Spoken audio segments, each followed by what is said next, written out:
Welcome back to శ్రీయానికి life style. ఈ రోజు మా కమ్యూనిటీలో డాన్స్ ప్రోగ్రామ్స్ ఉన్నాయి. మీకు తెలిసిందేదే, నేను నిక్కి కూడా పార్టిసిపేట్ చేస్తున్నాం, అది కూడా కూచిపూడి డాన్స్ లో. మేము 2 years నుంచి నేర్చుకుంటున్నాము. సో ఇప్పుడు ఆ కూచిపూడి డాన్స్ చేసేదానికి మేము మేకప్ చేసుకోవడానికి వెళ్తున్నాం. సో ఫైనల్ గా మేము కిందికి వెళ్ళిపోయి మేకప్ వేసేసుకునేది స్టార్ట్ చేసాము. నాకు నిక్కికి బేస్ వేస్తున్నారు.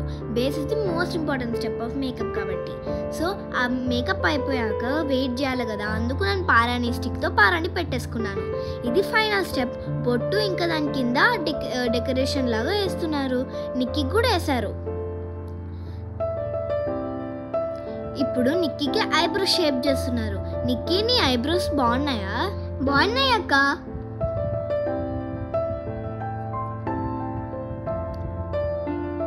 సో నిక్కి కూడా ఫైనల్ గా బొట్టు పెట్టేశారు. నిక్కి కూడా అన్ని నగలు అవన్నీ వేసుకొని మేము రెడీ అయిపోయాం. మా గెటప్ నిక్కి డ్రెస్ ఎలా ఉందో కామెంట్ చేసేయండి. నిక్కి డ్రెస్ కలర్ బాగుందా, నా డ్రెస్ కలర్ బాగుందా? సో మేము మ్యాచింగ్ కొనుక్కున్నాం. మా డ్రెస్కి nail polish matching, bangles matching, అన్ని మ్యాచింగ్. ఈ మ్యాచింగ్స్ ఎతకడానికి మాత్రం చాలా టైం అయిపోయింది. కానీ ఆ మ్యాచింగ్స్ వేసుకున్నాక అదిరిపోయింది మా డ్రెస్ మొత్తం. సో ఆ మేకప్ వేసుకొని మేము మా కమ్యూనిటీ డాన్స్ పర్ఫార్మెన్స్ ఎక్కడ జరుగుతుందో అక్కడికి వెళ్ళిపోతాం.